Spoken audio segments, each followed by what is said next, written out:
भारत में कोरोना महामारी और बेकाबू हो चुके हालातों के लिए इंटरनेशनल मीडिया ने पीएम मोदी को जिम्मेदार ठहराया है। फ्रांस के न्यूज़पेपर ले मोंडे ने अपने एडिटोरियल में लिखा है, हर रोज 3.5 लाख नए कोरोना मरीज और 2000 से ज्यादा मौतें। ये स्थिति खतरनाक वायरस की वजह से है, लेकिन इसके पीछे भारतीय प्रधानमंत्री के घमंड, बड़बोलेपन और कमजोर प्लानिंग का भी हाथ है। स्वास्थ्य सुविधाओं को बढ़ाने के बजाय सिर्फ भाषण दिए गए।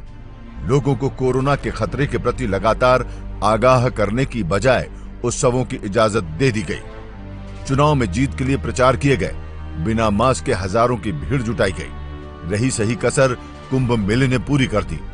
एक जगह एकत्र हुई लाखों लोगों की भीड़ कोरोना हॉटस्पॉट के रूप में बदल गई। पीएम मोदी ने दुनिया भर में वैक्सीन एक्सपर्ट करके ढिंढोरा पीटा, लेकिन 3 महीने में ही भारत में खौफ का मंजर देखने को मिला।